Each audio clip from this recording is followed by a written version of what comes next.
être un peu en exploration. Je sais que c'est vraiment un détail et que techniquement, ça fait pas du tout partie de l'œuvre. On avait envie de se le faire expliquer. C'est une expérience, c'est un parcours qui nous fait vivre. On voit un mélange dans des matériaux très, très nobles. Parce que j'ai vraiment vécu quelque chose. Vous écoutez À l'Est de vos empires. Salut les esthètes, ici Michel à la barre de l'émission cette semaine avec Sévia. Salut Sévia. Allô Mich! Cette semaine, c'est un épisode particulier étant donné qu'on est revenu dans notre formule de distanciation. On enregistre en ligne, mais c'est comme d'habitude un plaisir de pouvoir quand même se retrouver. Et puis, on vous présente cette semaine un épisode spécial de Choses et d'autres.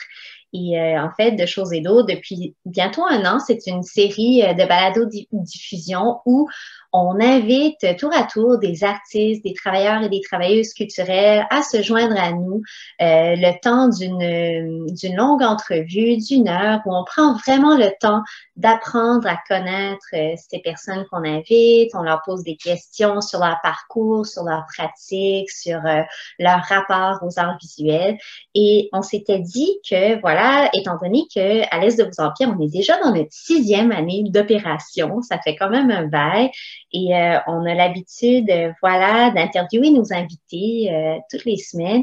Mais cette semaine, on va se demander l'une et l'autre ces questions. Donc, on va vraiment s'interviewer mutuellement, puis essayer de, voilà, d'en partager un peu plus sur nos parcours respectifs, de ce qui nous a amenés jusqu'ici, ce qui nous a amenés même à faire à l'Est de vos empires. Puis, je pense que ça va être une très belle conversation avec Célia. Qu'est-ce que tu en dis? Ben oui, effectivement, là, je pense que on est bien à l'aise de discuter des autres, mais qu'on parle très peu de nous, finalement, de qui on est en tant qu'historienne de l'art, en tant que commissaire, en tant qu'autrice, parce qu'on a plusieurs chapeaux. Et on a envie de vous faire découvrir notre parcours à nous. C'est un parcours qui est peut-être pas typique en fait, comment je dirais, c'est un parcours qui n'est pas typique pour des gens en art visuel, mais pour des historiens de l'art, peut-être que ça va être plus classique. Ceci dit, on a bien des choses à vous faire découvrir sur nous et sur les œuvres d'art, les artistes et les pratiques qui nous passionnent. J'irai donc avec une petite présentation de Michel qui est avec moi. Donc, Michel Drapeau, tu es historienne de l'art de formation. Tu complètes en fait une maîtrise à l'Université Laval sur un sujet photographique. Effectivement, tu t'intéresses au travail de Ryan McGinley depuis plusieurs années et plus spécifiquement là, au, comment est-ce que tu appelles ça, l'hédonisme dans ses images? Oui, l'utopie, l'hédonisme, mais c'est surtout un prétexte pour m'intéresser à la culture visuelle. Ben oui, je sais. Là, je continue. Là. Donc, Michel, tu es formé en histoire de l'art. Tu as débuté tes études comme moi en 2011 à l'Université Laval et tu venais tout juste d'arriver d'un échange, en fait, à l'étranger. Mais avant ça, tu résidais à Moncton, au Nouveau-Brunswick. Depuis tes études, eh bien, tu as œuvré, mon Dieu, un peu partout dans la ville de Québec. On te connaît surtout pour avoir été assistante au commissariat pour Manif d'art 9 et bientôt pour Manif d'art 10. Tu es actuellement employé chez Exmuro. C'est toi qui es chargé de la coordination des expositions. Et quoi d'autre, Michel? Tu fais tout. Tu es à l'Est de vos empires. Tu étais jusqu'à tout récemment tu étais présidente, en fait, de la Foire en art actuelle de Québec. Y a-t-il des choses que j'ai pas nommées, à part être un enfant prodige, ma meilleure amie et une des plus belles personnes que je connaisse? C'est bien assez pour l'instant. Puis au pire, au fil de la conversation, il y a peut-être d'autres expériences qui vont ressortir. Puis toi, Célia Pellissier, native de Québec, tu as fait un bac en histoire de l'art à l'Université Laval, suivi d'un certificat en communication. Puis ça, c'est pas anodin parce que c'est une bonne corde à ton arc depuis.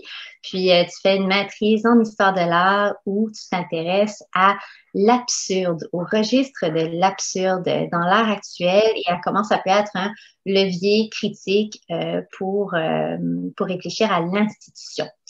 ou pour décrier une institution, en fait. Bref, on pourra en parler plus en détail, mais depuis, voilà, tu as travaillé dans plusieurs organismes artistiques, tu as travaillé pour des centres d'artistes, notamment au poste des communications, tu fais beaucoup de critiques d'art à l'écrit. Tu es une des autrices assez régulières pour Vie des Arts.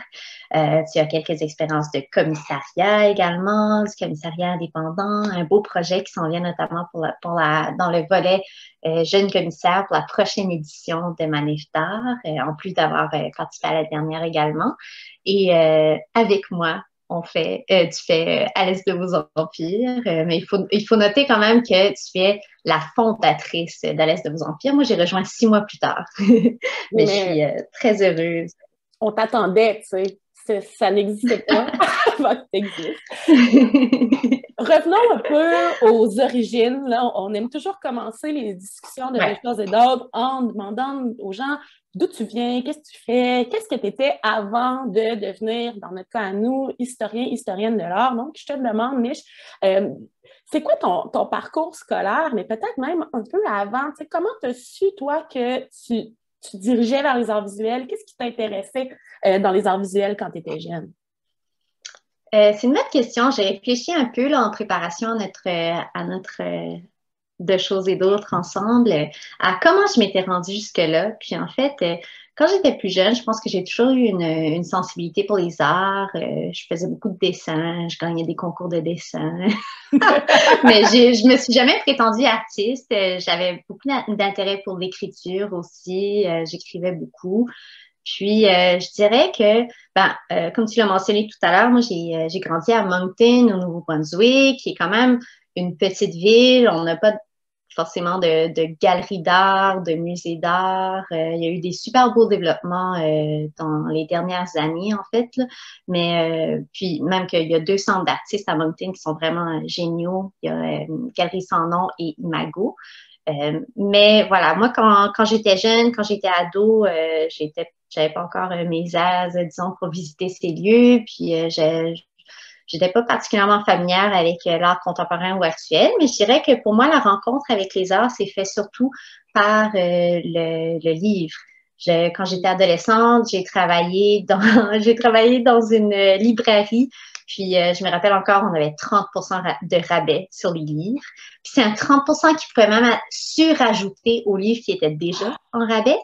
Puis, on sait à quel point ça coûte cher, des livres d'histoire de l'art avec toutes les illustrations. Puis, j'ai vraiment abusé de mon petit salaire minimum d'étudiante à temps partiel pour acheter une tonne de livres que j'ai encore dans ma bibliothèque d'ailleurs, là, qui m'ont vraiment suivi depuis. Donc, je pense que j'avais déjà un intérêt pour les arts. Surtout, on va se dire dans ce temps-là, j'aimais beaucoup, disons, la période française, fin 19e siècle, la Belle Époque. Puis, c'est aussi ma soif de voyage qui animait mon intérêt pour les arts visuels. J'ai commencé à voyager en Europe quand j'étais ado, justement, là, mes emplois d'été, c'était presque entièrement pour faire des économies pour pouvoir partir en voyage. Là, je suis allée en France, en Espagne, en Angleterre pour la première fois quand j'avais 15 ans. Là. Puis voilà, c'est vraiment mes premières expériences marquantes de grandes expositions dans des musées d'art, le Louvre, le musée d'Orsay à Paris, le Reina Sofia à Madrid. Puis le Tate aussi à Londres. Wow. Ouais, puis je nommerais même que pour moi, le Tate Modern, c'était ma première expérience d'une exposition en art vraiment contemporain. J'oublierai jamais la fois où j'ai vu, c'était dans le Turbine Hall, donc le grand espace d'exposition centrale au Tate. Il y avait une exposition qui rassemblait dans un espace une sculpture monumentale de Louise Bourgeois, maman. Il y avait donc la géante araignée, non, c'est pas. Il y avait un géant cœur de pomme de Klaus Oldenburg.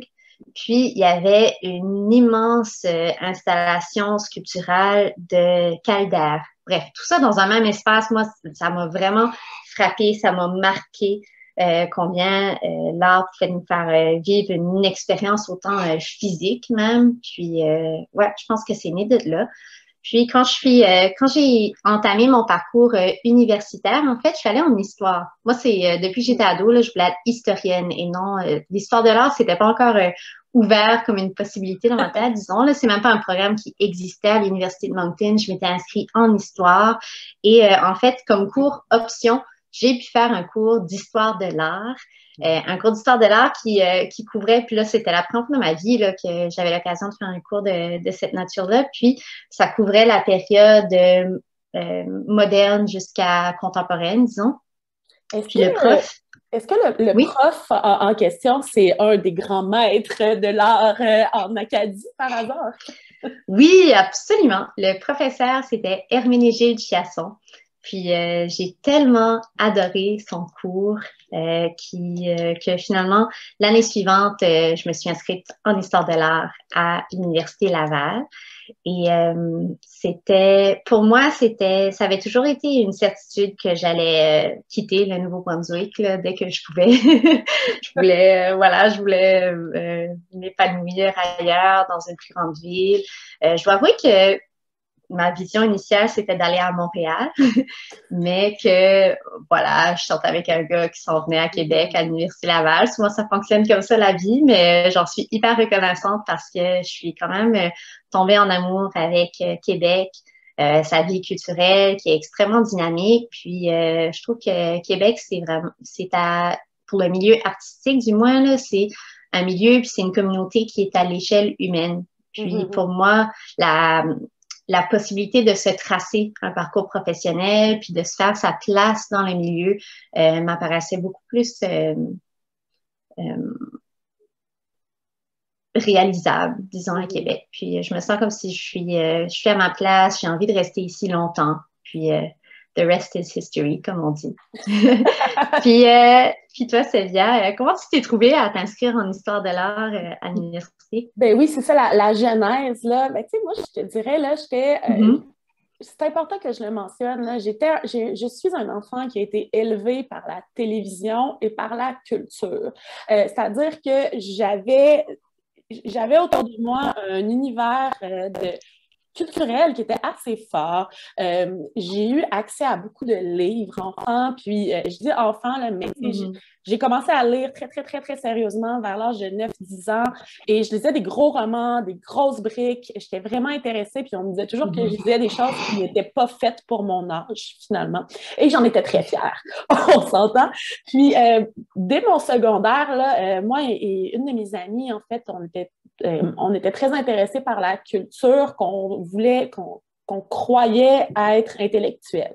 Donc, je le mentionne là, parce que pour nous, c'était vraiment important de se former en allant voir du théâtre. Donc, j'ai été abonnée au Trident tout mon secondaire. J'allais voir des pièces un peu partout. C'était extrêmement important pour nous d'aller au musée, mais on ne comprenait pas encore, j'ai l'impression, ce qu'on faisait quand on disait qu'on allait au musée, puisqu'on s'était abonné au Musée de la Civilisation, on s'était abonné au Musée national des beaux-arts de Québec, mais je pense qu'on ne faisait pas la recherche qui allait autour, on n'avait pas un véritable intérêt pour le contenu en tant que tel, mais plus pour le contenant, c'est plus pour dire qu'on allait voir des expositions. Mais c'est resté, bref, dans ma vie, cet intérêt-là. Puis je pense qu'à un moment donné, c'est devenu un intérêt qui était réel et non pas pour me donner l'impression que j'étais une intellectuelle. Puis, tu sais, je le mentionne, j'ai vraiment écouté énormément de films aussi en étant adolescente. C'était vraiment important pour moi d'avoir cette culture-là, c'est un bagage. Puis, j'avais vraiment, et j'ai toujours ce sentiment-là aujourd'hui, de ne pas avoir assez de temps pour tout consommer, tout comprendre. Et c'était une frustration très grande que j'avais étant jeune de ne pas tout saisir, de ne pas tout comprendre. Et c'était de là mon besoin finalement de tout consommer ce que je pouvais, de tout voir. Mais je n'avais pas encore de rapport avec les arts visuels à part entière en tant que tel, sauf pour un rapport très intime que j'entretenais avec les impressionnistes. C'est un classique, on s'entend, mais j'ai un souvenir très vif là, d'avoir 6-7 ans et d'avoir un portrait, c'est-à-dire un tableau de Renoir dans ma chambre, une impression là, vraiment de base, mais pour moi, c'était l'ultime beauté, l'ultime esthétique, c'était les impressionnistes. Et donc, je suis allée voir des expos d'impressionnistes enfants, même adultes. J'ai fait des voyages, je suis allée retracer le parcours de Monet à Giverny à l'âge de 18 ans parce que ça me passionnait et que je trouvais dans ça intellectualisant, finalement, et ça me donnait un peu... C'est ça, là, ça me permettait de tout apprendre. J'avais besoin d'avoir un contrôle sur toute l'information qui existe. Évidemment, du haut de mes 30 ans aujourd'hui, je suis prête à assumer que je n'aurai jamais ce contrôle-là sur toute l'information et pouvoir tout assembler, mais je pense que ça fait encore partie de moi, là. Et donc, comment je suis arrivée à l'université en histoire de l'art avec tout ça? C'est au cégep, j'avais un cours d'histoire de l'art qui a été donné par Nathalie Morancy, qui enseigne toujours en histoire de l'art au cégep Garneau et qui m'a vraiment donné la piqûre de l'histoire de l'art, là, mais c'est une femme qui a un intérêt réel pour l'effet que l'art a et qui n'est pas un intérêt de par cœur ou un intérêt historiographique. Pas du tout. Elle veut vraiment t'entendre parler de ton rapport aux œuvres d'art et moi, ça m'a complètement chamboulée.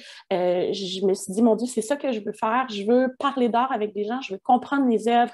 J'avais envie d'avoir des discussions sur les œuvres et on dirait que ça n'existait pas dans ma tête avant de rencontrer Nathalie. Et donc, j'ai fait tous les cours d'histoire de l'art que je pouvais faire au cégep. C'était rendu une joke, là, je les ai toutes faites. Et je me disais, bon, mais qu'est-ce que je vais faire à l'université? J'aime beaucoup la culture, j'adore l'histoire de l'art.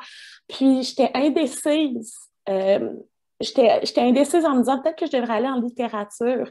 Puis jusqu'au dernier moment, j'ai hésité jusqu'à la veille de mon entrée à l'université. Et la première journée d'école, j'ai rencontré Benoît Durand et je savais que j'ai rencontré Jade Boivin, Steven Girard. C'était la première journée d'école, puis je savais que c'était mon monde, ces gens-là. Fait que j'ai plus jamais posé la question après, qu'est-ce que je fais en histoire de l'art? Fait que voilà, puis on s'est rencontrés, nous, Michel, à ce moment-là, mais notre véritable histoire d'amour, là, a plus commencé au niveau de quand on est tombé en 3e année de bac. Puis j'ai l'impression que 3e année de bac, c'est une année qui est quand même symbolique pour les historiens de l'art, puisqu'on a déjà fait de la recherche, on comprend maintenant les grandes lignes de l'histoire de l'art, on comprend ses mouvements, comment elle est organisée. Et donc, en 3e année, j'ai l'impression que c'est le moment où on s'ouvre à avoir une réflexion qui est un peu plus personnelle. On commence à faire des séminaires pour réfléchir à des questions. Et c'est là qu'on arrête ou du moins, qu'on arrête de remâcher des choses et qu'on, finalement, se les met en bouche réellement pour les mettre dans nos mots à nous. Puis, c'est à ce moment-là, mais chez moi, qu'on est tombé comme en amour l'une avec l'autre, j'ai l'impression, où on tripait sur la culture, on tripait sur jaser d'art, on a vraiment eu du fun à faire ça ensemble, je pense. Puis, bref, c'est à ce moment-là vraiment que... moi, j'ai eu un déclic où je me disais, c'est pas tout d'être historienne de l'art. Moi, ce que je veux faire, c'est d'en parler. Je veux jaser d'art avec les gens. Toi, comment tu as trouvé ça de l'université? Ah, ben moi, j'ai aimé l'école toute ma vie, là. Ça me manque encore. En fait, j'ai jamais raté d'aller à l'école. Puis même qu'au début de mon bac, je pensais être une académique toute ma vie, là, faire la maîtrise, puis le doctorat, puis éventuellement devenir professeur. Mais finalement, c'est ça, plutôt en fin de bac, quand on s'est mis à voir plus concrètement c'était quoi les horizons professionnels qui s'ouvraient devant nous, je me suis rendu compte à quel point j'avais vraiment une préférence, non seulement pour travailler dans le champ de l'art actuel, mais d'être en contact avec la communauté, de travailler avec des artistes, de travailler avec des organismes de diffusion des arts actuels, puis bien sûr de pouvoir réfléchir à l'art, écrire sur l'art et parler d'art. Comme on s'est vraiment trouvé une niche, puis on s'est vraiment donné un prétexte pour se se rassembler et parler d'art de manière hebdomadaire, et ça, c'est depuis 2015 déjà, là, donc je suis vraiment contente qu'on se soit retrouvés là-dedans. Ouais. Puis, sinon, attends, c'était quoi notre prochaine? On voulait se poser d'autres questions, là. J'ai l'impression qu'on saute bien des étapes. Ah oui, je voulais te demander de nous parler un peu plus en détail de ton intérêt pour le cinéma et la culture visuelle, parce que, voilà, au Cégep, tu as fait beaucoup de cours en histoire de l'art, mais c'était surtout avec une concentration en études cinématographiques. Puis, c'est ça, je serais intéressée à voir à ce que tu nous parles un peu là, de ton amour pour le cinéma, puis de comment est-ce que ta manière de regarder ou d'analyser le cinéma peut aussi nourrir ta manière de regarder et d'analyser les arts visuels. Ben, je pense que l'un ne va pas sans l'autre, là. Malheureusement ou heureusement, j'ai l'impression que c'est plus mon œil de cinéphile qui a influencé mon œil d'historienne de l'art que l'inverse. C'est-à-dire que j'ai toujours aimé les films qui étaient esthétiques et qui étaient narratifs aussi. On s'entend, là, je suis une grande fan des œuvres d'art qui sont narratives encore aujourd'hui. Mais je pense que j'ai toujours aimé le beau travail visuel des gens et des compositions. Donc, une phrase que je dis souvent quand je parle de film, c'est « chaque image est une photographie ». Et c'est toujours comme ça que j'ai perçu les images en général, autant à la télévision que dans les films. Et là, je le mentionne, je suis pas une snob de cinéma, j'adore ça, j'adore tout ce qui se fait, mais je suis une grande fan de téléséries, je suis une grande fan de niaiseries et je suis la plus grande fan des Simpsons aussi. Donc, pour moi, il n'y a pas d'échelle. L'échelle des genres n'existe pas vraiment dans ma tête et je pense que c'est beaucoup le cinéma qui m'a apporté ça. Autant en art visuel, je ne suis pas capable de faire d'échelle de qualité ou d'échelle de sérieuxité parce que pour moi, tout ce qui est culturel est bon et il y a un intérêt à voir ces choses-là si elles ont été produites. Donc, je pense que c'est pour ça que j'avais vraiment du fun avec les films, c'est qu'il y en a de tous les genres. Tu peux vraiment amener des idées complètement folles et surtout, pendant mon cégep, là, moi, je me suis vraiment spécialisée en cinéma québécois.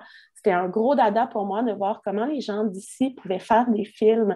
Mais ma passion était vraiment axée vers les artistes là, des années 60, 70 au Québec. Puis, je me suis rendu compte que j'avais un intérêt qui était très historique et que, encore aujourd'hui, lorsque je regarde des films, je les conçois comme étant des symptômes, en fait, d'une époque qui parlent d'enjeux qui sont beaucoup plus grands et qui le font sans même le savoir, parfois. Donc, pour moi, un film est une photographie d'un moment, une manière de penser la vie, une manière de penser à un moment spécifique et c'est ce qui me fascine dans son histoire. Mais je tiens à le mentionner, quand j'ai commencé à étudier en cinéma, moi, je pensais que j'allais faire de la réalisation. Non, c'est vraiment pas fait pour moi du tout. J'ai un intérêt cinématographique qui est historique, vraiment. Puis je pense que c'est la manière dont toi aussi, un peu, là, tu conçois les œuvres d'art. Mais j'aurais envie de te jaser, tu sais, au fil du temps, toi aussi, tu écoutes des films beaucoup. Est-ce que toi, ça a un impact? Je sais que c'est plus la culture visuelle, en fait, là, les visual studies qui t'intéressent. Tu peux nous parler de ça? Ben oui, absolument. Ouais, je te dirais que c'est ça. Là, moi, j'ai été moins formée que toi en études cinématographiques en tant que telle, mais pour moi, mon rapport au film, au cinéma est très semblable à celui des arts visuels, là.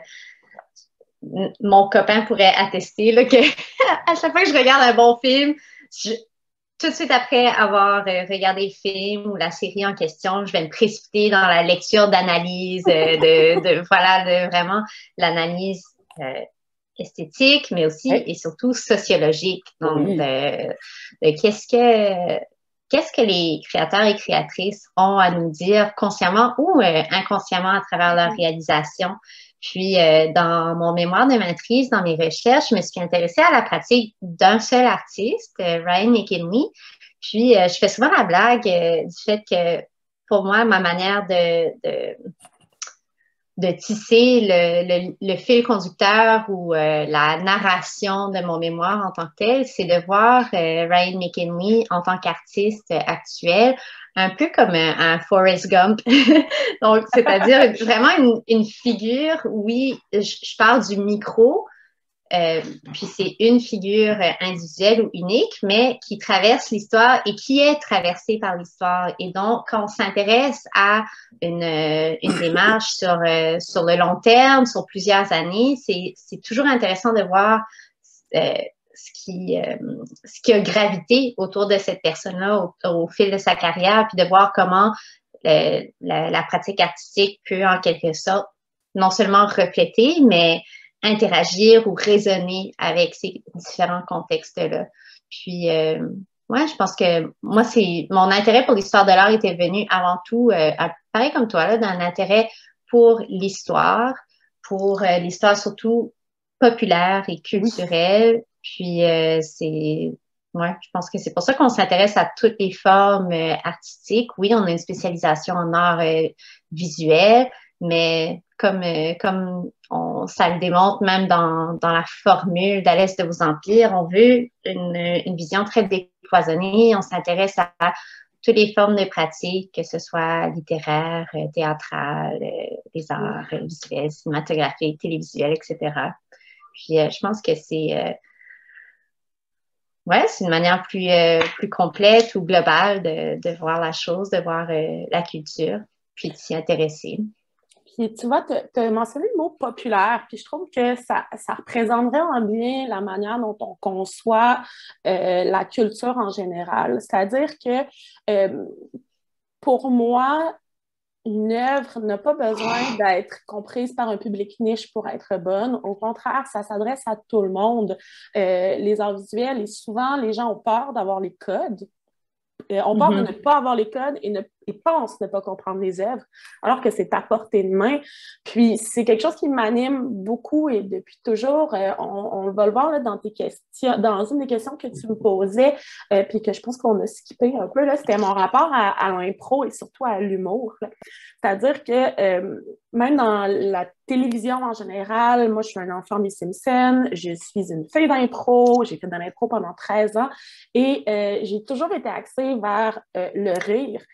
Puis un rire qui est réfléchi quand même, mais pour moi, le rire est vraiment un bon exemple de comment est-ce qu'une société peut fonctionner sans s'en rendre compte. C'est-à-dire que le rire va vraiment mettre de l'avant les malaises d'une société, les non-dits d'une société, et c'est ce qui me fascine vraiment. Donc, pour moi, de la culture populaire, c'est le meilleur indice de ce qu'on vit en tant que société et il ne faut pas le renier, il ne faut pas passer par-dessus parce que c'est populaire, ça ne veut pas dire que c'est pas bon. Puis, je le répéterai jamais assez souvent, être drôle ne veut pas dire mauvais, être à la mode, ça veut dire qu'il y a des gens qui l'écoutent. Voilà. Donc, je tenais vraiment à le souligner pour un peu glisser dans la suite des choses, à savoir, aujourd'hui, là, maintenant qu'on a jasé de nos pratiques de recherche, c'est quoi, toi, là, ce qui t'allume en art visuel? C'est quoi les pratiques, les réalisations, les artistes que tu te dis, ça, c'est hot, ça me parle? C'est quoi, là, qui te fait vibrer ces temps-ci?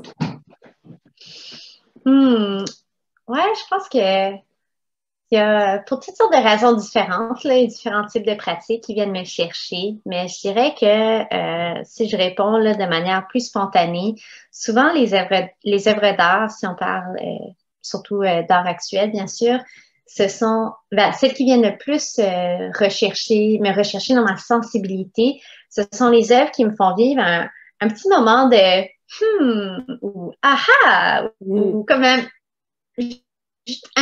une petite réalisation qui parfois peut être poétique, qui parfois peut m'amener une nouvelle connaissance ou me faire découvrir quelque chose. Ce sont souvent des pratiques ou des œuvres qui se déploient avec un savoir-faire ou avec une esthétique qui serait très modeste.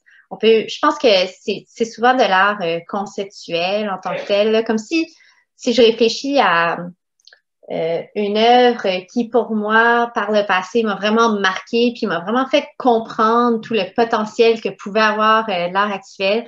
Je pense que ça remonte là, à l'art conceptuel des années 70. Il y a une œuvre que je vais souvent mentionner là, quand on me demande quelles sont les œuvres qui m'ont marqué là, dans ma vie. Je pense que ça date de 1972-73, une œuvre de John Baldessari, qui s'appelle artiste conceptuel de renommée des États-Unis, qui est récemment décédé. C'est un grand deuil pour le monde de l'art. Mais bref, John Baldessari, son œuvre dont je voulais parler s'appelle The Pencil Story. Et c'est tout simple, c'est une photographie, en fait, deux photographies accompagnées d'un texte dans un seul cadre. Ce qu'on voit d'un côté, c'est un crayon, ou je me souviens plus si c'était un crayon ou une série de crayons qui étaient comme mal aiguisés d'un côté, puis très bien aiguisés de l'autre.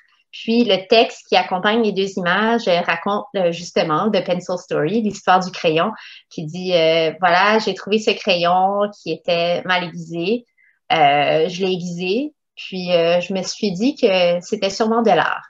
Puis c'est aussi simple que ça, là, de voir la beauté ou l'intérêt d'un geste esthétique aussi infime soit-il que d'aiguiser un crayon. Pour moi, ça m'a vraiment émerveillée comme geste. Puis, dans les dernières années, là, j'ai eu l'occasion de travailler à quelques reprises avec des artistes japonais. Puis, je me suis rendu compte que je pense que j'ai vraiment, dans mes intérêts, beaucoup d'appréciation pour quelques tendances de l'art conceptuel du côté japonais. Puis, comme si on pense, par exemple, à Yoko Ono, puis ces petites instructions très poétiques. On est vraiment dans l'émerveillement du quotidien, du banal. Je pense quand je parle des instructions de Yoko Ono, c'est voilà qu'elle a fait pendant plusieurs années là, toute une série d'œuvres qui finalement se réduisait à seulement une petite phrase qui était comme un ordre ou une instruction qu'elle nous donnait à nous, au public. Puis, ça peut être aussi simple que, je sais pas, comme marche dans les pas de quelqu'un devant toi, dans la neige, par exemple. Puis, c'est cette invitation-là à nous, à notre tour, avoir cette sensibilité-là ou cette ouverture ou cette disponibilité-là à voir la beauté dans le monde, dans le quotidien. Puis, c'est souvent ces artistes-là que j'admire le plus. Ce sont des artistes qui, à mon avis, ont cette capacité-là à être mieux réceptifs de la beauté dans le monde. Toi, Sève, c'est quoi les types de pratiques qui viennent te chercher? Ben, j'essayais d'y penser, puis je suis pas capable de nommer des choses aussi spécifiquement que toi. Moi, je pense que je suis vraiment dans l'effet. En fait, là, je donnerais deux choses. D'une part, j'aime les œuvres qui sont délinquantes. Qu'est-ce que je veux dire par délinquante? C'est que j'aime les œuvres qui ne respectent pas le cadre dans lequel elles devraient être, même si c'est accepté. Un bon exemple, par exemple, j'aime beaucoup la pratique de Jan Boyle-Sinfield, qui est quelqu'un qui va toujours aller jouer sur la limite de ce qu'il a le droit de faire et qui va souvent payer les frais, en fait, là, pour avoir dépassé cette limite-là. Mais j'aime beaucoup ces artistes-là qui vont jouer justement avec les limites du cadre pour s'en sortir et toujours pousser un petit peu loin, mais toujours avec légèreté. Et l'autre chose que j'apprécie beaucoup dans les œuvres d'art, c'est les œuvres qui forcent le public à, en fait, qui vont le déstabiliser complètement, puis qui forcent le public à changer de posture. J'aime notamment le travail qui est installatif, donc lorsqu'on est obligé de se déplacer autour d'une œuvre et qu'on va pouvoir avoir des surprises. Mais j'aime aussi des œuvres où les gens arrivent dans une salle, mais je ne comprends pas ce qui se passe, mais qui ne sont pas capables de partir parce qu'ils veulent comprendre.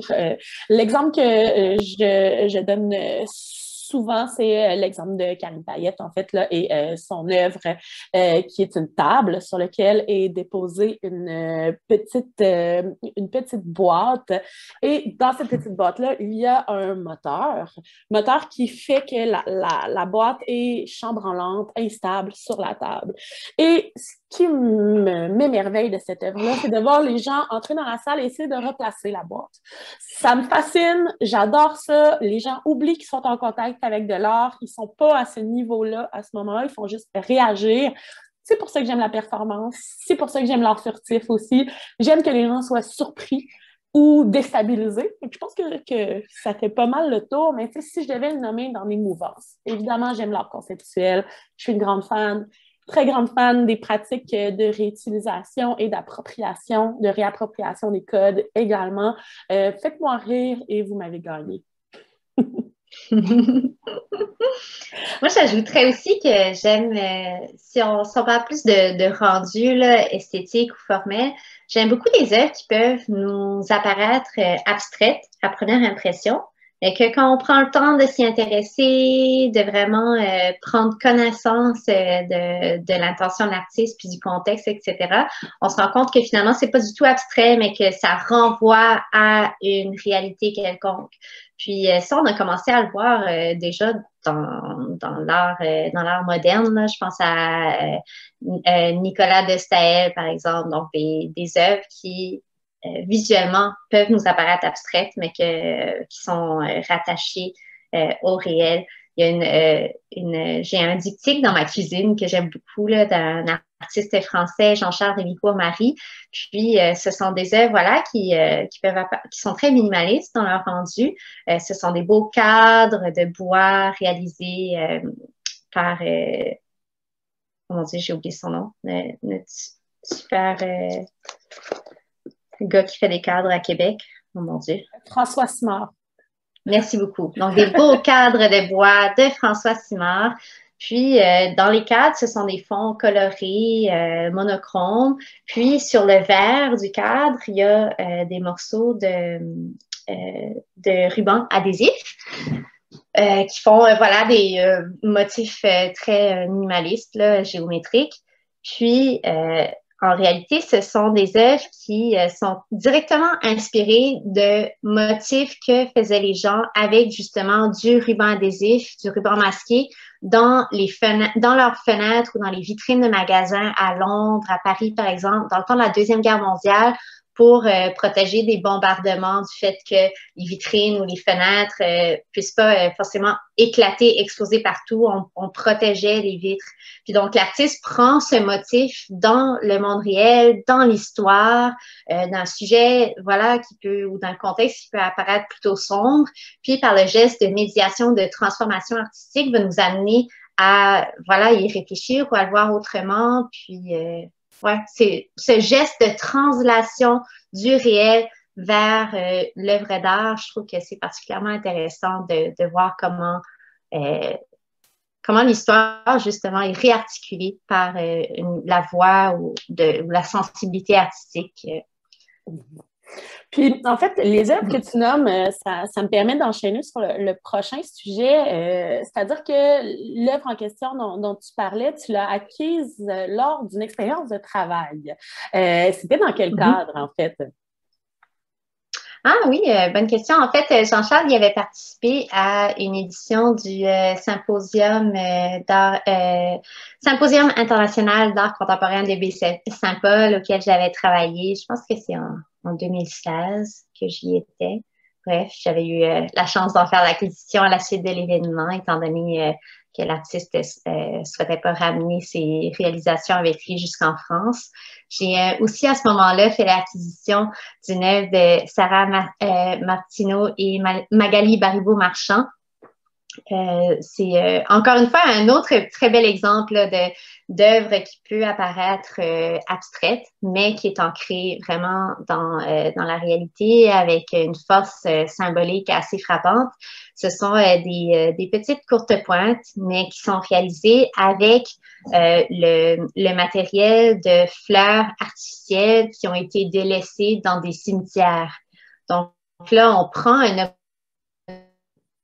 de la culture matérielle avec une grande profondeur émotive, humaine, sensible, puis on rapièce tout ça ensemble pour réaliser une œuvre qui esthétiquement est très agréable, mais qui est vraiment empreinte de toute cette sensibilité que j'aime beaucoup. Mais ouais, c'est ça. Moi, j'ai eu l'occasion à travers les années là, de travailler avec différents événements en art actuel, en art contemporain, travailler avec différentes institutions. Puis ça a toujours été hyper agréable là, de construire en quelque sorte mon CV avec toutes ces expériences-là. Puis si je réfléchis à mon parcours, à ma carrière, ça a souvent été des contrats qui étaient temporaires. Puis c'est justement ce que je voulais pour les premières années là, de mon développement professionnel. C'était vraiment aller chercher toutes ces différentes expériences temporaires-là pour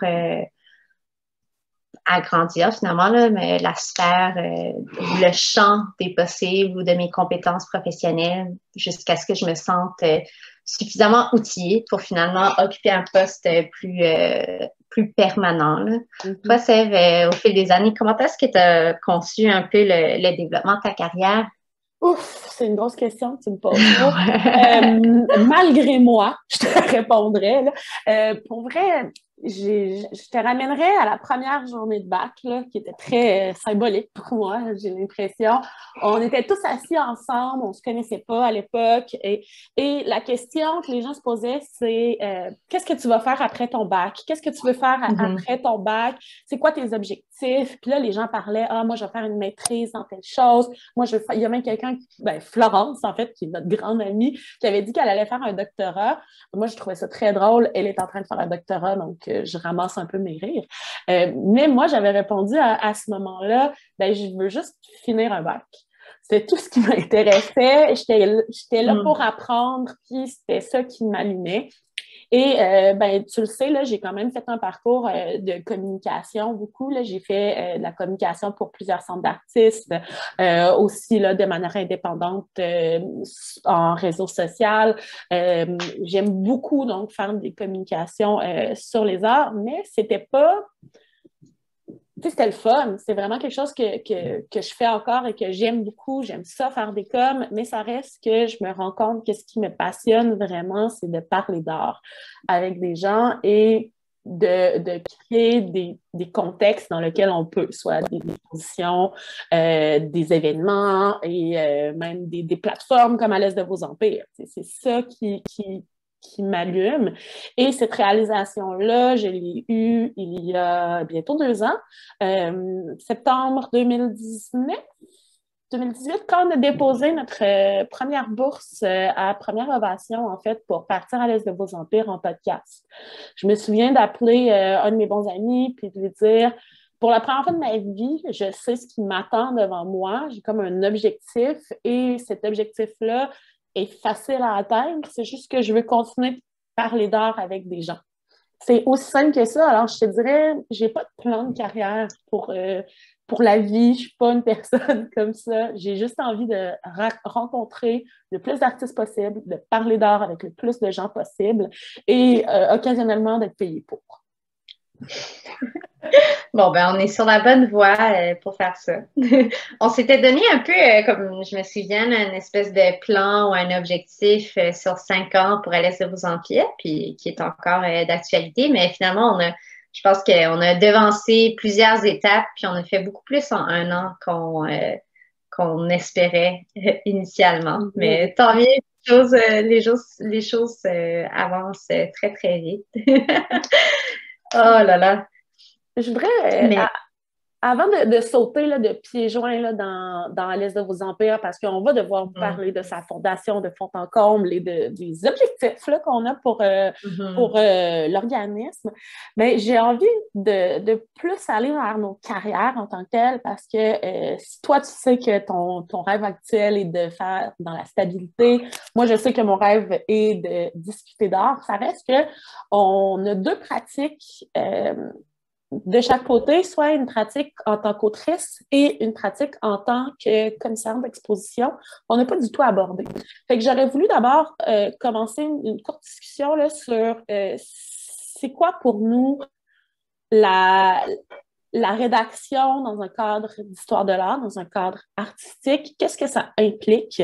Et par le fait même, je voulais faire une annonce publique du fait que mes méthodes de recherche actuelles sont encore inspirées des méthodes que toi, tu m'as apprises pendant le bac, parce que tu es excellente là, vraiment pour faire de la recherche.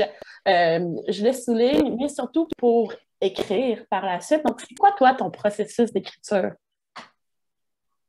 Ouf, je dirais que c'est un processus qui est quand même très laborieux, très souffrant. J'ai pas l'écriture facile. Moi, c'est ça, là, comme tu dis, j'aime quand même beaucoup faire de la recherche, là. Moi, ce qui vient vraiment me chercher, là, quand j'ai à écrire un texte sur une pratique ou sur un ensemble de pratiques, c'est bien sûr d'avoir un dialogue avec les artistes et aussi de faire énormément de lecture. Puis, c'est souvent un processus qui peut s'étaler dans le temps de manière assez absurde parfois, là, dans le sens où je vais lire tout ce qu'il y a à lire sur la pratique, sur tout ce qui gravite autour, mais finalement, ça va. Dans ma lecture, il y a toujours plusieurs portes qui vont s'ouvrir vers d'autres champs d'intérêt qui pourraient, qui ont toujours un lien finalement avec ce que je veux dire, mais oh là là, des fois, là, je me rends compte que je perds. Non, non, non. C'est jamais du temps perdu. C'est jamais du temps perdu que de lire énormément sur plusieurs sujets différents pour que finalement, ça nourrisse la réflexion. Puis même si on n'en voit pas les traces concrètes dans l'écriture en tant que telle, c'est toujours nourrissant que d'avoir pu tergiverser vers ces différents sujets, là, vite comme ça, là, si je prends un exemple plus concret là, d'un texte, par exemple, que j'avais écrit pour la pratique d'Antoine Lortie, par exemple, avec qui on a fait une exposition le printemps dernier, eh bien, j'ai comme constaté dans son langage visuel un intérêt pour le kawaii japonais, par exemple. Puis là, je me suis perdue dans une tonne de lectures, des dizaines de textes, des heures et des heures de lecture et d'intérêt pour le kawaii, pour son esthétique, pour son histoire, pour son contexte culturel et populaire, etc., pour que finalement ça apparaisse dans une demi-phrase à un moment donné dans le texte.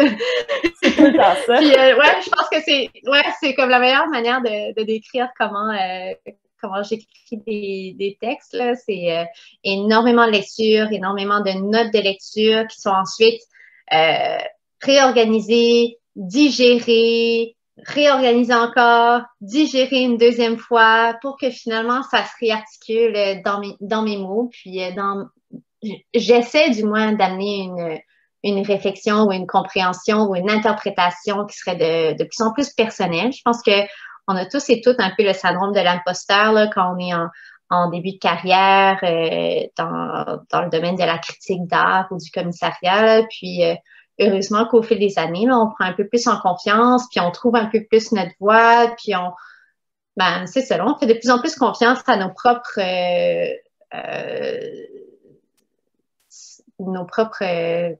réflexes ou interprétations ou notre propre subjectivité. Puis c'est d'ailleurs quelque chose que j'admire beaucoup dans ton écriture à toi, c'est qu'on sent davantage. Je pense que dans ma manière d'écrire, parfois, je suis un peu trop impersonnelle, puis j'aimerais laisser un peu plus de place à la subjectivité, puis à des impressions qui, justement, sont personnelles. Puis c'est ce qu'on tente de faire avec À l'aise de vos empires, quand on fait de la critique d'art. Je trouve qu'à l'oral, ça sort un peu mieux, mais c'est comme si je me garde une petite gêne à l'écrit. Toi, comment tu perçois ça, là? Ça fait quand même déjà plusieurs textes de critiques que tu fais pour Vie des Arts, par exemple. Comment est-ce que tu approches un texte comme celui-là où tu es amené à faire un compte rendu, mais à proposer une lecture, une analyse d'une exposition ou d'un événement artistique? De un, là, je dois spécifier que j'ai l'écriture difficile aussi. Là. Pour moi, c'est de la torture que d'écrire. Là. Je me dis, bon, aujourd'hui, je souffre et je vais souffrir pendant une journée complète, mais c'est une réalisation très très récente que j'ai fait en écoutant un podcast de Deviens-tu ce que tu as voulu, qui était avec Patrick Lagacé. Et Patrick Lagacé disait dans une très longue explication sur son style d'écriture que lui, il écrivait dans sa tête. Puis là, je suis restée avec cette idée-là. Pendant un moment, j'y ai réfléchi, puis je me suis rendu compte que c'est mon cas à moi aussi. J'écris dans ma tête. C'est-à-dire que quand je vais voir une exposition, je vais y réfléchir, je vais y penser, mais je ne suis pas nécessairement proche de mon crayon. Je ne suis pas nécessairement dans un livre à ce moment-là. On dirait que je dois digérer les œuvres, y réfléchir, en parler avec des gens, surtout en parler avec des gens, et qu'une fois que je vais avoir digéré, oui, ben j'ai pris le temps de méditer sur le sujet, là, les idées vont commencer à sortir, mais c'est jamais en sortant d'exposition que je vais avoir une bonne idée. C'est jamais, ça peut jamais être rapide comme ça, et c'est jamais devant mon ordinateur non plus que je vais avoir ces idées-là. C'est toujours lorsque je vais en jaser avec quelqu'un, puis je me rends compte de plus en plus que quand je fais des critiques, souvent, c'est moi qui va demander à les faire parce que j'ai eu une idée, puis j'ai eu envie d'apporter quelque chose de différent. Mais c'est beaucoup là, les autres qui me les apportent, ces idées-là, sans même s'en rendre compte. On discute d'un enjeu ou d'un autre, et là, je suis enflammée soudainement. Je me dis, ah, ça, je ne l'avais pas vu, puis je trouve que tout fait sens avec ça. Et c'est ça qui m'allume. Mais également pour le ton personnel, c'est vraiment un désir que j'ai là, depuis quelques années de m'approprier ma propre plume et de ne plus écrire comme une historienne de l'art.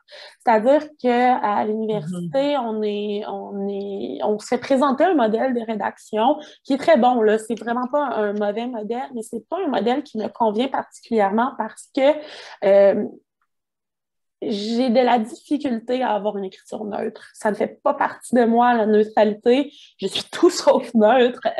Alors, mettre un peu de moi dans les textes, au début, j'étais très mal à l'aise et j'essayais de le retirer, mais de plus en plus, je le laisse. Puis, de plus en plus, je me dis, contredisez-moi, je suis à l'aise à ce que vous ne soyez pas d'accord avec ce que je dis. Au contraire, ça va même m'allumer parce que si vous n'êtes pas d'accord, ça veut dire que vous avez une meilleure idée que moi. C'est ça que je veux créer dans mes textes. J'ai envie que quelqu'un m'écrive et me dise « T'as dit ça, je ne suis pas d'accord, voici pourquoi. J'adorerais ça. Écrivez-moi et dites-moi que j'ai tort. Là. On va avoir une full belle conversation. Je vous assure. » Puis, cet intérêt-là se retrouve également dans mon approche curatoriale, commissariale, c'est-à-dire que j'entrevois beaucoup le commissariat comme étant une possibilité d'entrer dans une discussion avec des artistes et d'écouter ce qu'ils ont à dire pour qu'eux me donnent des idées sur leur pratique, puis pas que moi, je leur donne des idées sur leur pratique, mais plus que ensemble, on arrive à comprendre leurs œuvres. Et ça me fascine. J'aime beaucoup faire du commissariat en faisant des rencontres avec les artistes, puis en travaillant sur des œuvres qui n'existent pas encore.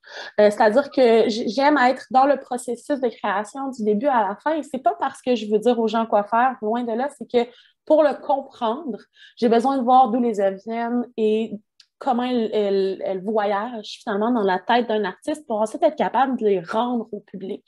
Puis souvent, ben, ces artistes-là, ils vont être, que je vais sélectionner, ils vont être dans les mêmes champs d'intérêt que moi, ils vont se poser les mêmes questions. Comme par exemple, là, on travaille un projet en ce moment avec Manif d'art, et les artistes que j'ai réunis ensemble, eh bien, c'est des gens qui ont les mêmes questions que moi par rapport à la notion d'attente ou des questionnements qui sont différents des miens, mais qui sont sur le même sujet, qui est celui de l'attente. Et donc, ils ne peuvent que me surprendre, ni elles ne peuvent que me rendre heureuse, mais c'est ce rapport-là, moi, qui est important. Jamais dans une approche curatoriale, je vais avoir envie de dire aux gens « ça marche dans ce que je veux faire, fais-le ». Au contraire, je veux que les gens poussent ma limite, qu'ils soient délinquants avec mon commissariat et qu'on puisse travailler ensemble. Puis toi, comment tu vois ça, faire du commissariat, Mich? Une grosse question. Je pense que c'est ça, j'ai récolté au fil du temps quelques expériences en commissariat, mais jamais entièrement indépendant, dans le sens où j'ai été embauchée en tant que commissaire pour travailler des thématiques qui étaient préexistantes ou qui avaient été décidées avant mon arrivée. mais j'ai beaucoup aimé, justement, si on pense par exemple à Manif d'art, avoir l'occasion de travailler la recherche autour d'une thématique, puis d'aller chercher des artistes pour qui la pratique déjà, a priori, s'allie bien à cette thématique-là. Mais sinon, je dirais que de manière assez générale, là, mon travail en tant que commissaire ou en tant que programmatrice, ce que je veux faire surtout, c'est recevoir les artistes. On parlait justement là avec Camille Richard il y a quelques semaines de la question d'hospitalité, de la question de partage, d'échange. Puis moi, je pense que mon intérêt à travailler des programmations artistiques vient d'une appréciation puis d'une admiration pour les artistes. Je ne suis pas artiste, jamais j'aurais osé prétendre même capable de le devenir. Là. Je suis vraiment une amatrice, une fan éternelle. Puis, ce que je veux faire de ma vocation, c'est être là pour les artistes, pouvoir les appuyer, puis pouvoir surtout les accompagner et les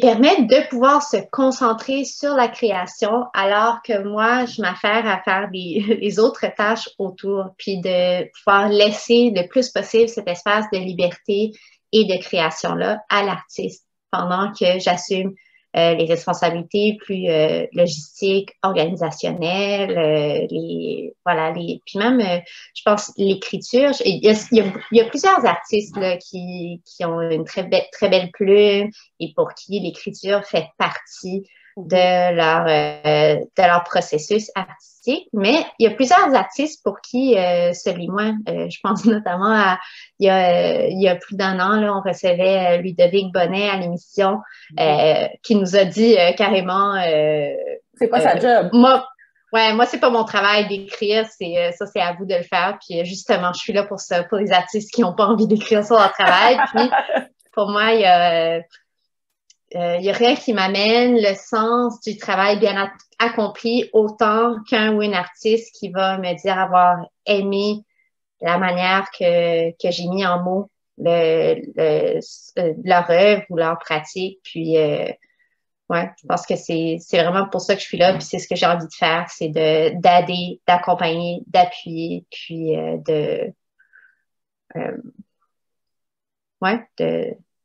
de soutenir les artistes dans leur création en prenant cette charge-là puis en laissant cette place, plus de place pour justement la création puis la production en tant que telle. Donc voilà, je pense pas que j'ai pas des grandes réflexions conceptuelles sur mon approche commissariale en tant que telle, outre le fait que je veux aider. Tout simplement. Puis, je veux aider, puis je veux graviter autour. Je veux être près des artistes, je veux être près des arts. C'est vraiment ma passion. Puis, quel cadeau on a de pouvoir avoir cette chance-là de finalement œuvrer dans ce domaine-là. Vraiment. Moi, j'en suis reconnaissante tous les jours. Vraiment, je pense que c'est rare d'avoir un métier qui est aussi agréable et enrichissant à tous les jours, mais qui amène aussi son lot de surprises parce que tu pensais que j'avais pas vu la question et que je la passais, mais non, je la passe. Est-ce que toi, là, au fil du temps, là, au fil de tes travaux, tu aurais une anecdote professionnelle croustillante que tu aimerais nous raconter, puis tu sais, qui va te suivre toute ta vie, là? C'est sûr que j'en ai tout plein, là. Oh, wow. Vite comme ça, là, une grande aventure dont j'aimerais parler, c'est la fois où moi et ma collègue Marie-Christine, on est allés à New York en 48 heures pour aller chercher une œuvre de Onkawara. C'est une œuvre qui a été présentée dans le cadre de Manif d'art, la 9e édition avec le commissariat de Jonathan Watkins. Moi, j'étais sa commissaire adjointe. Marie-Christine était chargée de production. Et voilà, on présentait cette œuvre avec laquelle je suis complètement tombée en amour, là, une œuvre de Onkawara, artiste japonais. Justement, je nommais tout à l'heure le fait que j'ai une fascination tout particulière pour la tendance de l'art conceptuel du Japon. Puis Onkawara, il rentre directement là-dedans, là, une pratique qui a commencé dans les années 70. Puis le projet qu'on présentait avec Malevda, c'est assez particulier parce que c'est une exposition qui n'était même pas destinée à être vue du public de la biennale. C'est une exposition qu'on a installée de manière complètement furtive et temporaire dans une classe de maternelle pendant une période assez courte. Et on n'a même pas dit aux enfants de quoi il s'agissait. C'était cette idée qu'avait l'artiste maintenant défunt, là, mais de faire cohabiter tout simplement ses œuvres avec des enfants de 5 ans. Le titre de l'œuvre en tant que telle ou de la série, devrais-je dire, c'est Pure Consciousness. Donc, cette idée de la pure conscience, de l'espèce d'ouverture d'esprit qu'ont les enfants, justement, dans cette période de leur vie. Puis, c'est une série de Onkawara, là, c'est des petits tableaux, une série de 7 tableaux qui arborent une date. Je pense que c'était du 1er au 7 janvier 1997. Bref, c'est une série qu'on appelle les date paintings, donc les tableaux de date, sur lesquels l'artiste a travaillé pendant plus de 50 ans. Où justement, là, il s'agissait comme d'une sorte de trace du temps qui passe, tout simplement. Bref, je me perds dans, dans mon appréciation pour l'œuvre en tant que telle, mais tout ça pour dire que c'est un artiste avec une très grande reconnaissance internationale. Cette série-là, elle est d'une très, très grande valeur et c'était tout simplement plus logique qu'on assume nous-mêmes le transport que de faire affaire avec un transporteur externe.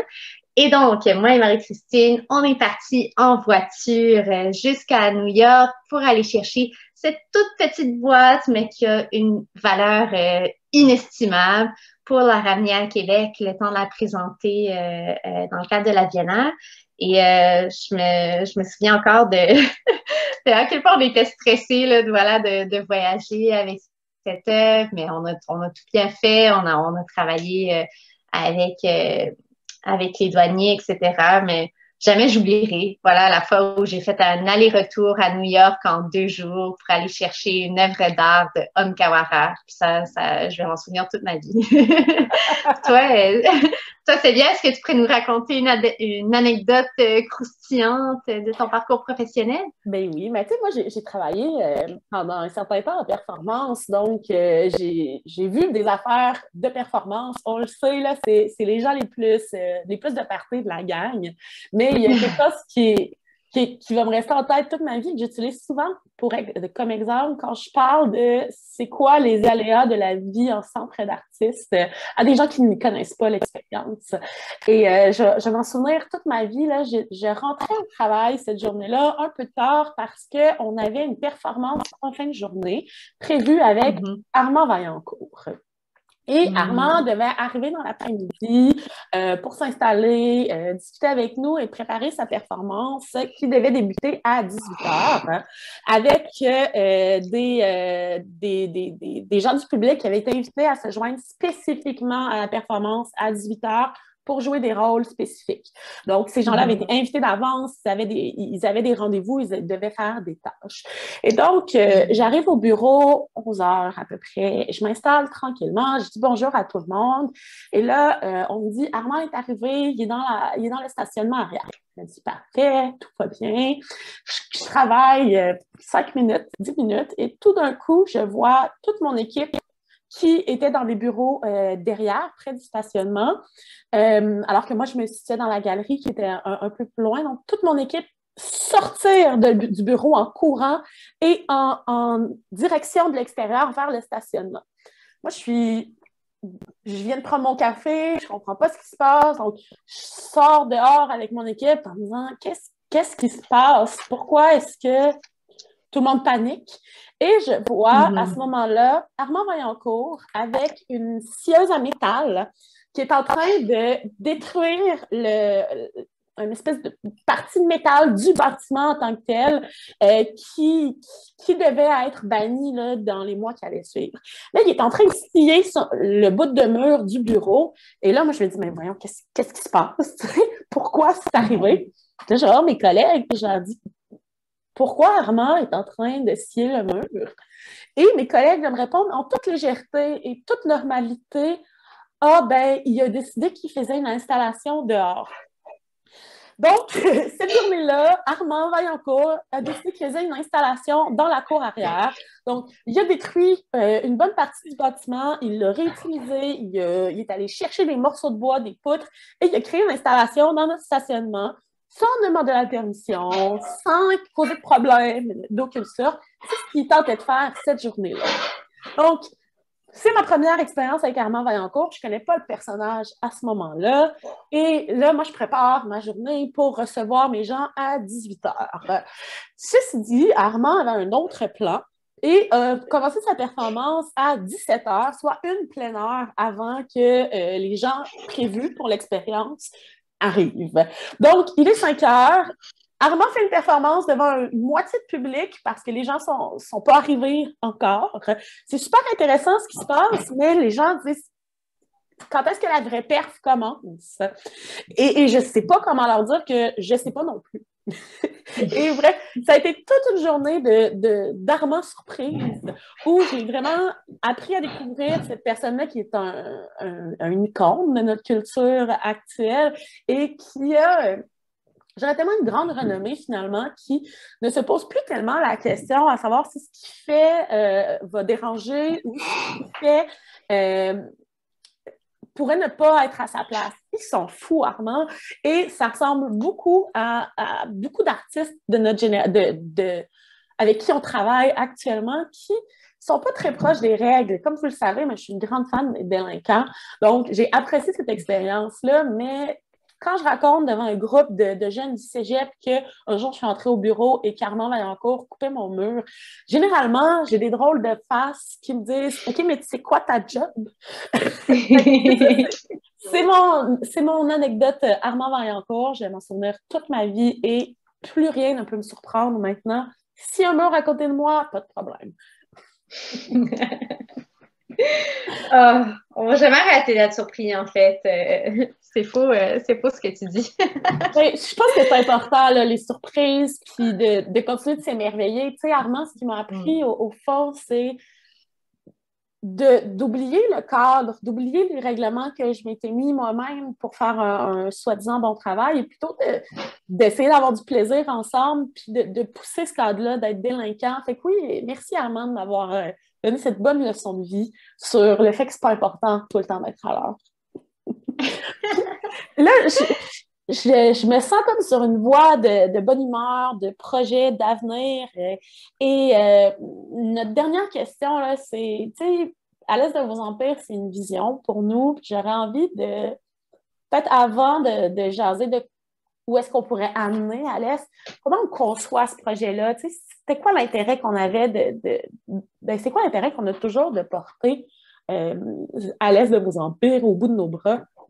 Mais toi, là, quand tu es rentré dans le projet il y a 5 ans et demi, à quoi tu t'attendais, puis dans quoi tu pensais que tu t'embarquais? C'est une bonne question. Je pense que à mes tout débuts, là, avec À l'Est de vos empires, c'était surtout dans l'intention d'aller chercher une certaine expérience, formation, de développer une aise, en fait, à pouvoir articuler à l'oral et de manière assez spontanée, organique finalement, mes réflexions des arts visuels, mes interprétations d'œuvres ou d'expositions que je voyais.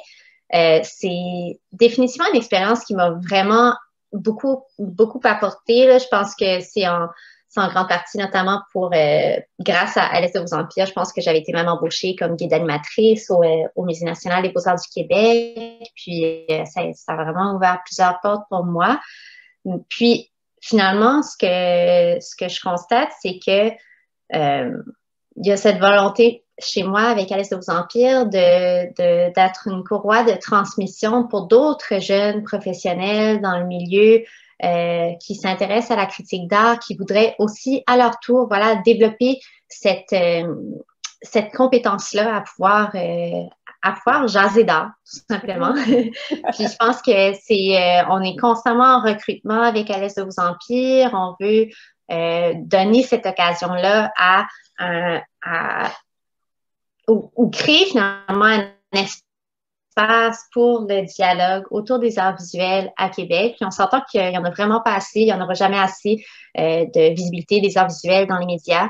Puis je pense qu'il y avait de la place pour ça. Avant l'Est de vos empires, il y avait depuis quelques années l'aérospatiale à CKRL. Il y a aussi des émissions culturelles à la radio communautaire à CKIA là, qui font un très, très beau travail de couverture des arts visuels, mais je pense qu'il y avait de la place pour que À l'Est de vos empires vienne s'inscrire dans cette communauté-là. Puis, c'est ça que au début, pour nous, c'était une émission de radio. On voulait faire de la radio. Finalement, toi et moi, je pense qu'on a toutes les deux, au fil des dernières années, trouvé un réel intérêt pour la balado-diffusion et sa formule un peu plus décomplexée, un peu plus dans la conversation en tant que telle. Puis, je suis contente que finalement, à l'Est de vos empires, on ait dévié vers la balado-diffusion qui nous donne beaucoup plus de liberté dans la forme, comme en ce moment, par exemple, on peut jaser comme on veut, on n'a pas de pause publicitaire, on n'a aucune contrainte, on est complètement indépendante, on peut jouer avec la forme, on peut vraiment expérimenter avec différents types de contenus, différentes séries. Puis, je suis contente qu'on continue constamment d'évoluer dans ce sens-là avec À l'Est de vos empires. Puis, je pense que on se réserve plein de nouvelles manières d'approcher nos contenus là, dans les années à venir dans la balado-diffusion. On a aussi une intention non seulement de critique d'art et de journalisme culturel, mais aussi de médiation. Donc, ça, je pense que ça va se développer là, de plus en plus dans les années à suivre, cette possibilité-là qu'on a de collaborer même avec d'autres organismes artistiques, avec des événements pour créer du contenu de médiation autour des arts, autour d'événements, autour d'expositions. Puis finalement, on a aussi deux autres volets, outre la balado-diffusion, qui se sont développés dans la dernière année, c'est-à-dire une revue de texte en ligne où on publie de la critique d'art, des comptes rendus d'exposition, mais aussi des textes de création littéraire, des textes beaucoup plus personnels, subjectifs. Je pense notamment à la chronique mensuelle de notre directeur musical, Julien Saint-Georges Tremblay, qui tous les mois nous partage sa rétrospective musicale du mois avec des mots qui sont toujours si doux puis qui font du bien, là, vraiment. Puis, on a aussi un espace d'exposition, de diffusion sur le web. Ça, c'est vraiment très, très emballant. Je dirais que c'est notre bébé le plus jeune, mais qu'on continue de développer et je pense qu'on a une belle année de programmation qui nous attend. Mais je pense que j'ai répondu en trop grand, là, mais sinon, toi, Sylvia, c'est quoi ta vision pour À l'Est de vos empires ou qu'est-ce que tu souhaites faire avec tout ça? Où est-ce que tu aimerais nous amener? C'est une bonne question. Je pense que quand on a réfléchi le podcast, là, quand on a réfléchi à l'Est 2.0 en janvier 2020 déjà, il y a 1 an et demi, moi, j'étais vraiment dans l'idée que je voulais créer un réseau d'amitié ou du moins un réseau de discussion. Puis, ça m'a jamais quitté là, cette volonté-là de créer pour le dire en bon français, un safe space, en fait, pour partager des idées actuelles sur les arts visuels, mais également des idées qui sont engagées. Et je pense que ça fait partie de l'ADN d'À l'Est de vos empires que d'être un projet qui est fait dans le dissensus aussi, dans la mesure où on va valider les opinions des gens, même si ce n'est pas des opinions qu'on partage, à condition que ce soit fait dans le respect des autres et dans le respect des valeurs générales qu'on essaie d'envoyer, c'est-à-dire des valeurs de respect, d'intégrité, d'égalité et d'équité. Donc, généralement, si tu couvres ça, ça va, mais je pense que surtout que malgré nous, Michel, Michel et moi, on est des gens qui aimons créer des espaces pour que les gens puissent se sentir bien. Je pense à l'Est de vos empires, mais je pense aussi, disons, là, au projet étudiant qu'on a fait lorsqu'on a travaillé pour fonder le comité d'exposition de l'Université Laval, où on voulait juste avoir un cadre dans lequel c'était possible d'évoluer sans que ce soit difficile. Et c'est exactement ce qu'on veut faire avec À l'Est de vos empires, et c'est comme ça que je le vois pour les prochaines années, c'est de former les gens à faire de la critique d'art, à parler d'art. C'est de leur donner une première expérience, un encadrement, un cadre dans lequel ils peuvent créer, ils peuvent réfléchir à l'art sans être pris dans une machine, puis sans voir que c'est impossible. Je le sais trop bien, là, les premières années où j'ai tenté de publier dans des revues, j'ai collectionné les refus, puis je me disais, c'est pas possible de publier un texte, c'est pas possible de seulement avoir du feedback sur ces textes-là. Puis À l'Est de vos empires vient un peu combler, dans ma tête et dans le futur, va venir un peu combler ce besoin-là que de donner une chance aux débutants, de donner une chance à ceux et celles qui ont envie de le faire, mais qui n'ont pas les ressources actuellement. Fait que ouais, c'est comme ça que je vois À l'Est de vos empires, puis je te dirais que je conçois aussi À l'Est comme étant un organisme qui est là pour la communauté des arts visuels. Tu sais, c'est une conversation qu'on a tout le temps. On se demande à qui on s'adresse, qu'on s'adresse au grand public. Je suis pas convaincue de ça. Je suis pas convaincue non plus qu'on s'adresse qu'à des intellectuels spécialisés en arts visuels et des historiens de l'art comme nous. Mais je pense qu'on s'adresse à un public qui est spécifique, qui est celui des arts visuels. Puis, ces discussions-là sont importantes à avoir et elles doivent continuer d'avoir lieu et ne pas se taire après un article. Je mentionne ça parce que souvent, on va aborder une idée, on va publier un texte et on n'en parlera plus par la suite. Alors que pour moi, c'est important de réactualiser les enjeux, de revoir les mêmes conversations, mais 2 ans plus tard, pour voir où est-ce qu'on s'en va. Donc, c'est comme ça que je conçois À l'Est. Toi, Mich, as-tu des grands projets d'avenir que je ne vais pas nommer ou que tu veux me faire une surprise aujourd'hui? On continue, on continue comme ça. On va voir. C'est sûr qu'à l'Est de vos empires, on vous réserve des gros développements dans les années à suivre. Je pense qu'on est là pour rester, on est là pour se frayer une place, puis on veut être loyal envers cette communauté dans laquelle on a la chance d'œuvrer, de travailler, d'échanger, de collaborer, puis on veut tout simplement continuer. On veut être là pour les travailleurs et travailleuses culturelles de la relève, on va être là pour les artistes aussi de la relève, on veut se créer cet échange continu, ce dialogue, participer à la fois à la diffusion, mais également à la réflexion qui s'ensuit. Puis, je suis vraiment très, très, très heureuse de pouvoir faire ça avec toi, Célia, ma meilleure amie de tous les temps et partenaire de vie. Puis, wow, on a su très bien s'entourer. Les membres de notre conseil d'administration, de notre comité de rédaction, de notre équipe de chroniqueurs et de chroniqueuses à l'Est de vos empires, de notre comité de programmation, de la vitrine virtuelle. C'est énormément de gens qui sont derrière l'Est de vos empires puis qui permettent à l'organisme de continuer de fleurir puis de se développer. Puis, qu'on est bien. Puis je suis contente d'en faire partie. C'est un de nos plus grands talents, savoir bien s'entourer. Je pense, Alès ne serait jamais ce qu'il est en ce moment si c'était resté toi et moi, Michel. Je t'adore, mais je pense pas qu'on serait capable de travailler autant, aussi bien que si on n'avait pas une équipe de presque 20 personnes maintenant là, qui travaillent en plus. Je ne veux pas les compter. On a une grosse équipe de bénévoles qui font À l'Est de vos empires avec nous. À l'Est de vos empires, c'est, oui, un podcast hebdomadaire, mais c'est aussi un enregistrement hebdomadaire, du montage hebdomadaire, des réunions hebdomadaires, des rencontres. c'est aussi du travail dans l'ombre, de recrutement, de relecture de textes, de sélection d'artistes, de réflexion sur les arts. C'est tellement beaucoup de gens qu'on ne peut pas tout nommer, mais je vous invite vraiment à aller voir sur notre site web. En fait, dans notre page de contact, vous avez vraiment la liste de tous les collaborateurs avec qui on travaille. On vous invite à regarder ce qu'ils font, regarder ce qu'elles font et apprendre à connaître leurs pratiques, finalement.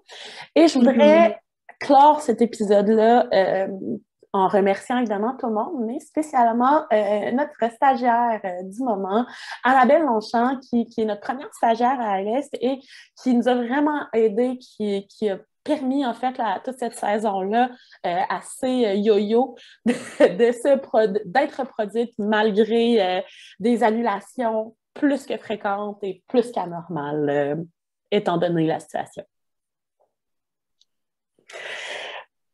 Michel? Ouais, on est... Michel, merci d'avoir pris le temps de jaser avec moi d'art, de choses et d'autres, et de notre parcours. Merci de m'avoir fait découvrir des choses sur toi, même si j'en connaissais beaucoup. Il y en a quelques-unes qui m'ont surprise. Et surtout, mais merci à vous, les gens qui nous écoutent, de nous laisser jaser d'art. Et je n'hésite pas pour jaser d'art avec nous aussi, même si il n'y a pas nécessairement un canal direct entre vous et nous. Vous pouvez nous écrire, vous pouvez interagir avec nous sur toutes les plateformes. On est là pour jaser et ça nous fait toujours plaisir. Yes! Merci à toi, Seb. Toujours un plaisir de jaser d'art avec toi. Puis de vivre cette passion qu'on a ensemble. À l'est de vos empires. À la semaine prochaine! À la semaine prochaine, les 17. Bye! Bye. Let's forget